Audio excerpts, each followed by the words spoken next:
अंतर्धान हो गए तो वो गोपी नीचे आ गई, थोड़ी लेकर के उसे अंदर घुसे थे झुरमुट में।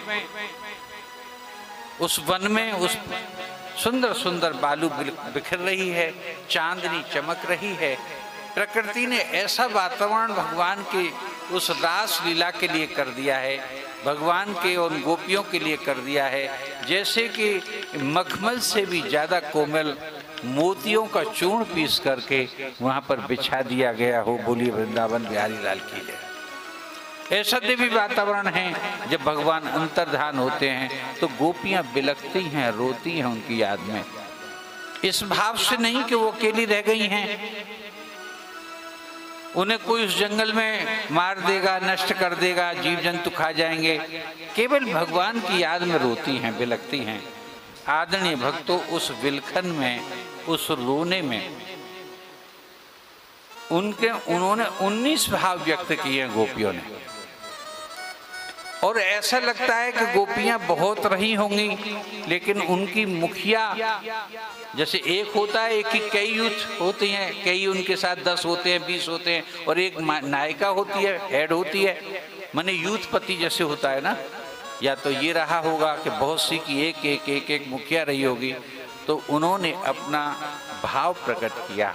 वो भी समझ गई, वो भी ये समझ गई कि भगवान ने हमको अन्यथा समझा, भगवान ने हमको ऐसे भाव में समझा कि हम भगवान को चाहते नहीं हैं, अपितु अपने स्वार्थ के लिए चाहते हैं, अपितु हम वासना सक्त हैं इसलिए चाहते हैं उनको। तो उन्होंने अपने अपने उनमें भाव व्यक्त किए हैं। तो जय ते ते अधिकम जन्मना ब्रज प्रयते तेधिकम जन्मना ब्रज श्रयति इंदिरा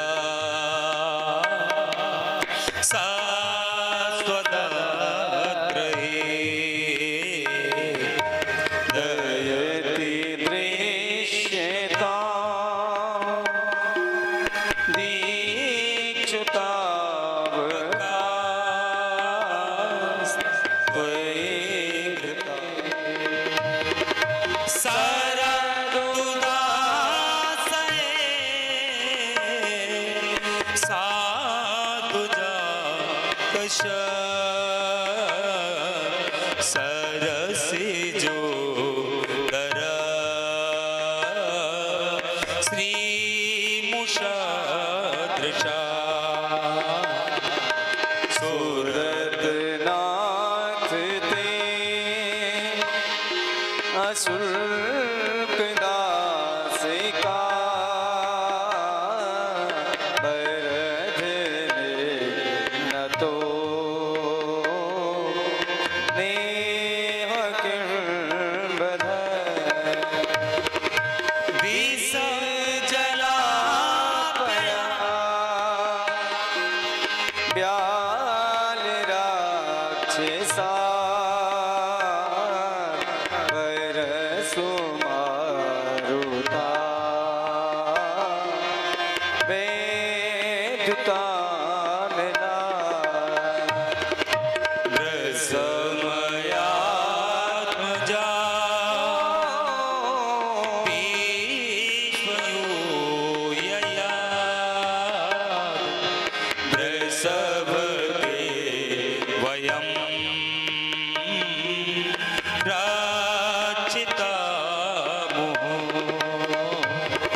अंतरा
शिरसि देना श्रीकरग्रहम् ब्रज जनातिहर वीर योषिता निज जनस्मय ध्वंसन स्मित भज सखे भवन किंकरीष्मनो जल रुहानहं चारुदर्शन प्राणात देहिना पापकर्षणम् तृणचरानुगम् श्रीनिकेतनम्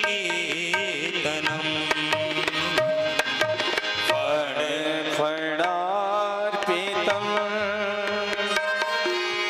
ते पदाम्बुजं कृणुकुचे सुना कृह्यस्यम्। आदरणीय भक्तों, ये 19 श्लोक का ये 19 श्लोक का गीत गाया। ये गीत बड़ा सिद्ध गीत है। मैं इस पर प्रकाश नहीं डालूंगा, मैं प्रकाश एक महत्वपूर्ण बात पर डालूंगा कि जब वो अपने भगवान के चरणों पर कोई अपनी छाती पर लगा रही थी, कोई अपने मस्तक पे लगा रही थी, कोई अपने हाथों को उनसे बार बार रगड़ रही थी। भगवान ये समझ रहे थे जब वो वक्षस्थल से निर्दोष गोपियों में भगवान ने दोष दर्शन किया, तो उन्होंने अपनी भावना को इन 19 श्लोकों में व्यक्त किया। और इनके अर्थ बड़े गंभीर हैं इन श्लोकों के, और उनमें ऐसी ऐसी कही है उन्होंने भगवान से कि भगवान पर भले ही वो अदृश्य हो गए थे, भगवान पर सुनी नहीं गई। ये जो गीत है गोपिका गीत, ये उपालंब अलंकार में है, जिसको हमारे यहाँ उलाहना कहते हैं। जैसे हमारी स्त्रियां गांव में कोई चीज होती है तो उसको उलाहना देती है कि नहीं देती, लौट करके जवाब को उलाहना कहते हैं। यानी कि कोई किसी ने कटाक्ष कर दिया तो उसके बदले में जो जवाब होता है वो उलाहना होता है, और हमारे यहाँ साहित्य में उसे उपालंब अलंकार कहते हैं। और उन्होंने ये उपालंब अलंकार में भगवान को कहा कि हे प्रभु, आप क्या समझे कि हमने आपसे प्रेम किया है, आपने हमको यहाँ बुलाया और बुला करके वेणु बजाई, और हमने आपके इन श्री चरणों को अपने वक्षस्थल पर लगाया। इस 19 श्लोकों में 5 श्लोक ऐसे हैं जिन पर अच्छी तरह से उन श्लोकों में भगवान की खबर ली गई है। उस उपालंब अलंकार के माध्यम से प्रभु, ये आपके चरण हम अच्छी तरह से जानते हैं कि ये क्या हैं, इसलिए हमने आपके इन चरणों का प्रयोग किया अपनी भिन्न भिन्न इच्छाओं को पूर्त करने के लिए, और अपने भिन्न भिन्न अंगों में लगाया। जो अपने चरण, उनके चरणों से अपने हाथ मल रही थी। श्लोक नंबर 5 देखिए कि विरचिताभयम विष्णु धुलिते चरणमीयुषाम संसृते भ्यात और कर सरोरहम कांत कामदम। हे कांत, तुमने ये समझा कि वासना के वशीभूत होकर के हमने आपके इन चरणों को अपने मर्मांगों से लगाया है, लेकिन आपके चरणों को तो लक्ष्मी दबाती रहती है कि शिरसिधेन श्री करग्रहम। श्री माने लक्ष्मी अपने हाथों से उन्हें निरंतर पकड़ती रहती है। क्या हम इस लक्ष्मी से भी गए गुजरे हैं? तुम्हारी लक्ष्मी का तो ये पता भी नहीं कि आज किसके घर है और कल दूसरे के घर है। कल दूसरे को संपन्न कर रही है। इसलिए हे नाथ, जैसे आप लक्ष्मी जी का कल्याण करते हैं, उनके दोष को समाप्त करके उनके ऊपर कृपा करते हैं, हमने उसी भाव से आपके चरणों को अपने हाथों से लगाया। बोलिए वृंदावन बिहारी लाल की जय। और आप ये समझे कि अपने वासना सक्त होकर के अपने हाथों से और अपने अंगों से उसे लगाया। श्लोक नंबर 6 तो और गजब का हो गया साहब,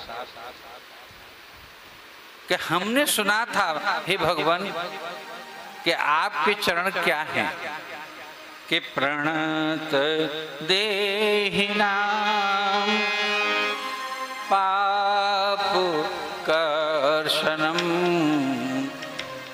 जो व्यक्ति, जो देहधारी प्राणी आपके इन चरणों में प्रणत माने झुकता है,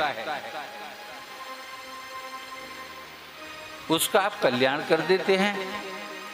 हमने अपने मस्तक को आपके इन चरणों से लगाया तो आप समझे कि हम कामिनी हो गई हैं, हम वासना सक्त हो गई हैं। आपके ये चरण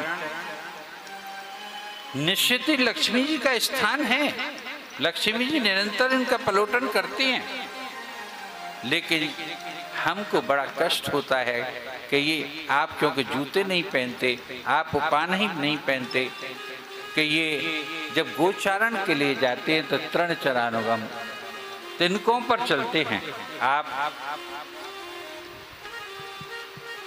तो ये चरण आपके छिल गए होंगे, इनमें कष्ट हो गया होगा। इसलिए प्रभु, हमने अपने आपके चरणों को बार बार ओठों से चूमा, हमने बार बार अपने कोमल अंगों से लगाकर के आपके संताप को दूर करने का प्रयत्न किया। और सो आप कहते हैं कि हम कामिनी हो गई हैं, और हमने अपने कुचों से वक्षस्थल से इनको लगाया।